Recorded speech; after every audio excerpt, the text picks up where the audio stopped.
No dia 29 de dezembro de 2024, Jimmy Carter, o ex-presidente dos Estados Unidos, faleceu de maneira tranquila em sua casa. Muitas pessoas acreditam que, nos momentos finais da vida, tudo passa rapidinho, como um slideshow de lembranças. Não sabemos se Carter teve a chance de reviver algum momento importante da sua presidência assim, como os acordos de Camp David em 1978. Naquela época, o primeiro-ministro israelense Menachem Begin estava pressa se demitir, claramente frustrado. Ele não estava nada feliz com sua equipe e achava Carter muito ingênuo. Algumas semanas antes, Carter havia convidado o presidente egípcio Anwar Sadat e o primeiro-ministro Begin para Camp David. Como presidente recém-inaugurado, Carter estava determinado a acabar com os 20 anos de conflito entre Israel e os países árabes. Ele queria mudar o Oriente Médio promovendo a paz. Em apenas 13 dias, Carter deu um ultimato firme para Israel e Egito: cheguem a um acordo ou os Estados Unidos cortam a ajuda. Em Camp David, os líderes viram de perto as duras realidades da guerra e começaram a perceber o valor da paz. Foi lá que Begin, em um momento marcante, recitou algo parecido com o discurso de Gettysburg de Lincoln, falando sobre união e sacrifício. Mas velhos desentendimentos atrapalharam as negociações. Begin não queria devolver a península do Sinai e Sadat estava pronto para qualquer coisa, até voltar à guerra. A teimosia de ambos levou a um impasse. Então, Carter disse a Sadat que desistir da paz custaria o ativo mais valioso da América: amizade e respeito. Depois de acalmar Sadat, Carter foi direto com o ministro das Relações Exteriores de Israel, Moshe Dayan, e com o ministro da Defesa, Ehud Barak, e fez bons progressos. Sentindo-se traído pela equipe, Begin se recusou a ceder e decidiu ir embora. Sem o acordo de Begin, nenhum tratado de paz seria possível. Quando Begin estava prestes a sair, Carter foi até a porta dele com um presente especial: uma foto dos 3 líderes. Ele até assinou para abençoar os netos de Begin. Durante a primeira conversa, eles falaram sobre suas famílias. Carter descobriu que Begin tinha 8 netos e os amava demais. Quando Begin segurou a foto e falou sobre os netos, ficou emocionado. O gesto sincero de Carter o tocou profundamente. Carter disse que queria escrever na foto: este é o momento em que seu avô e eu trouxemos paz ao Oriente Médio. Naquela noite, Begin decidiu deixar as diferenças de lado e fez um acordo importante com Sadat, levando Israel a devolver a península do Sinai.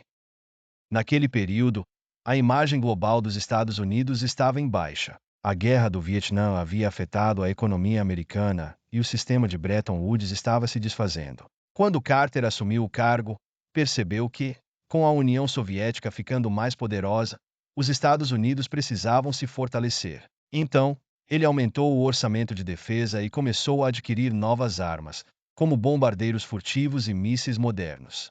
Embora Carter tenha reforçado o poder militar dos Estados Unidos, grandes operações como a Operação Tempestade no deserto aconteceram anos depois. Além do poder militar, Carter também se preocupava com o chamado poder brando. Durante seu mandato, os direitos humanos passaram a ser parte central da política externa dos Estados Unidos pela primeira vez, o que realmente irritou Henry Kissinger. Antes, sob Kissinger, os Estados Unidos trabalhavam com ditadores que não respeitavam os direitos humanos, mas Carter mudou isso. Em 1977, ele negociou o Tratado do Canal do Panamá, devolvendo ativos importantes ao Panamá e melhorando as relações dos Estados Unidos na América Latina. Ele também cortou a ajuda militar a ditadores como Ernesto Geisel do Brasil e Augusto Pinochet do Chile. Carter chegou a ameaçar países como Guatemala e Uruguai, dizendo que se não libertassem prisioneiros políticos, a ajuda seria interrompida. Em 1977, o Departamento de Estado dos Estados Unidos lançou o Relatório Global de Direitos Humanos, avaliando honestamente a situação dos direitos humanos em 200 países e chegou a criticar aliados americanos com base em fatos. Essa é uma história interessante que mostra como Carter equilibrava política externa e valores internos para tentar trazer paz e respeito internacional aos Estados Unidos. Em 1979, o presidente sul-coreano Park Chung-hee foi assassinado. Mas você sabia que as políticas do presidente Carter tiveram um papel importante nesse acontecimento? Carter, que focava bastante em diplomacia e direitos humanos, deu a Park uma lista de prisioneiros políticos quando ele visitou Seul. Isso levou à libertação desses presos.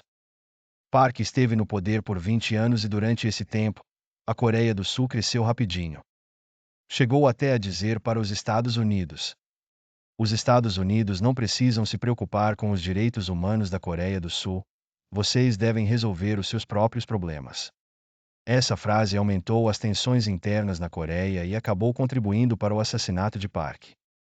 O culpado foi Kim Jae-kyul, chefe da agência de inteligência da Coreia, que tinha laços fortes com os Estados Unidos. Ele acreditava que os Estados Unidos queriam mudar o presidente, e depois de ser capturado, disse que tinha o apoio deles. Mas, provavelmente, Carter não sabia disso. Assim, o relatório de direitos humanos acabou sendo uma ferramenta-chave para os Estados Unidos mostrarem seu poder suave no mundo. Na época, com a União Soviética e a China como rivais, Carter sabia que os Estados Unidos precisavam melhorar a relação com a China. Muitos acreditam a Nixon por iniciar as relações sino-americanas com sua visita histórica à China, e Carter apenas continuou esse trabalho, o que faz todo sentido. Mas tinham muitos conflitos que dificultavam o progresso. A China apoiou o Vietnã na Guerra do Vietnã, e isso fez com que o Partido Republicano fosse contra o engajamento com a China. Além disso, decidir se afastar de Taiwan como aliado deixou o Departamento de Estado numa situação complicada. Mesmo com o presidente Ford visitando a China em dezembro de 1975, não conseguiu resolver esses problemas. Carter, porém, teve sucesso onde outros não conseguiram.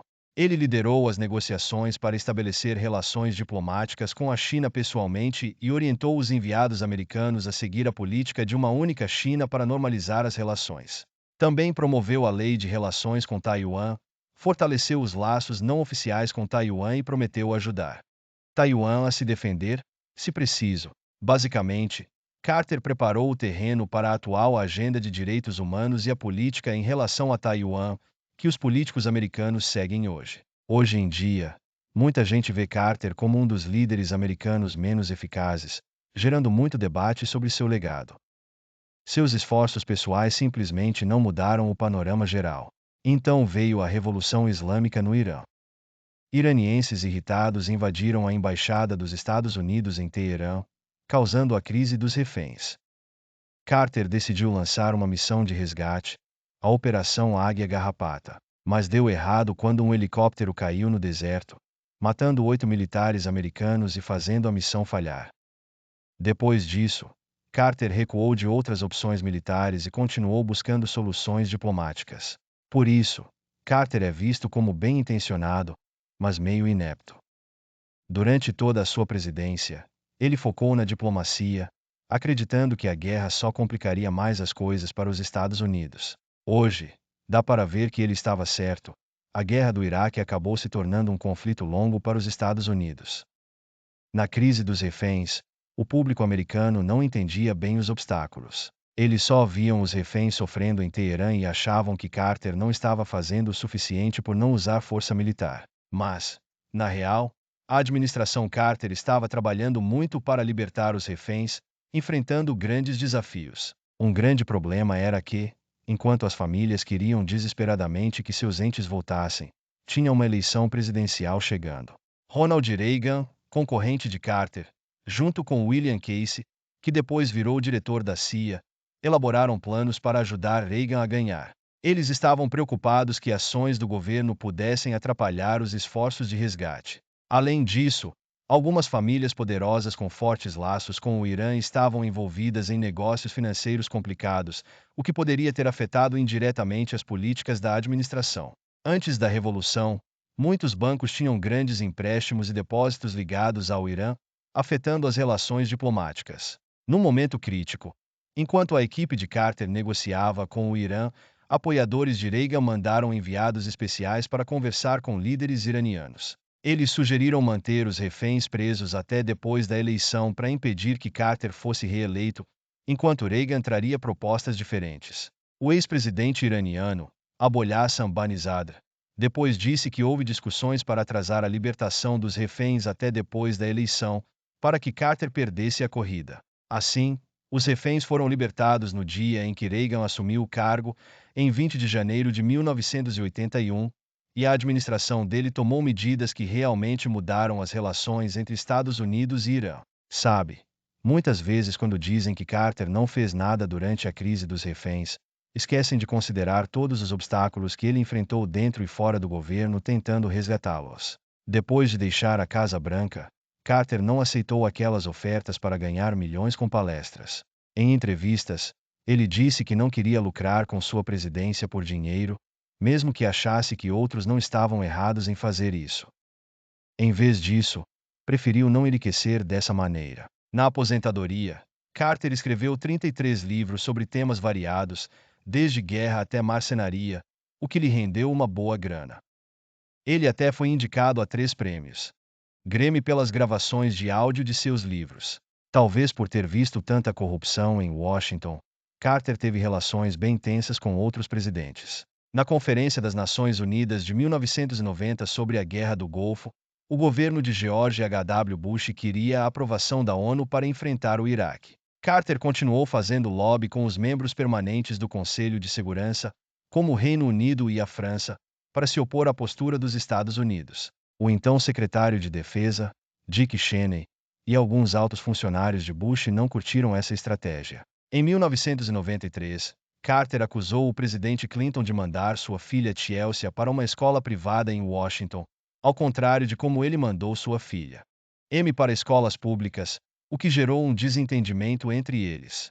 Depois da invasão dos Estados Unidos ao Iraque em 2003, Carter disse que, pelos impactos negativos no mundo, aquela administração foi uma das piores da história, mostrando seu descontentamento com as políticas de Bush. Essas atitudes fizeram de Carter um dos ex-presidentes menos populares dos Estados Unidos, por isso muitos think tanks e grupos de pesquisa têm dificuldade em melhorar sua reputação. Afinal, poucos conseguiram criticar todos os presidentes em exercício desde então. A administração Carter usou uma combinação de poder brando e duro, focando em direitos humanos e democracia, abrindo caminho que reforçou a estratégia dos Estados Unidos durante a Guerra Fria. A política ambígua com a China e a reformulação das relações com Taiwan deram aos Estados Unidos mais flexibilidade no relacionamento com a China, sem contar a grande conquista dos acordos de Camp David. Vendo as ações da atual administração Biden em Gaza, dá para ver as habilidades diplomáticas de Carter em ação. Então, o que faz Carter se destacar dos outros presidentes dos Estados Unidos? É simples. Enquanto outros presidentes usavam paz, direitos humanos e democracia como ferramentas para manter o domínio americano, Carter realmente acreditava nelas. Mas ele não entendia completamente a base da hegemonia americana. Basicamente, a hegemonia americana usa princípios morais para avançar interesses de realpolitik, um caminho que Kissinger apoiava, enquanto Carter via a moralidade como o objetivo final da América. Isso fez com que milhões se opusessem a ele e limitou seu avanço. No fluxo da hegemonia americana, Carter foi um dos resistores mais solitários.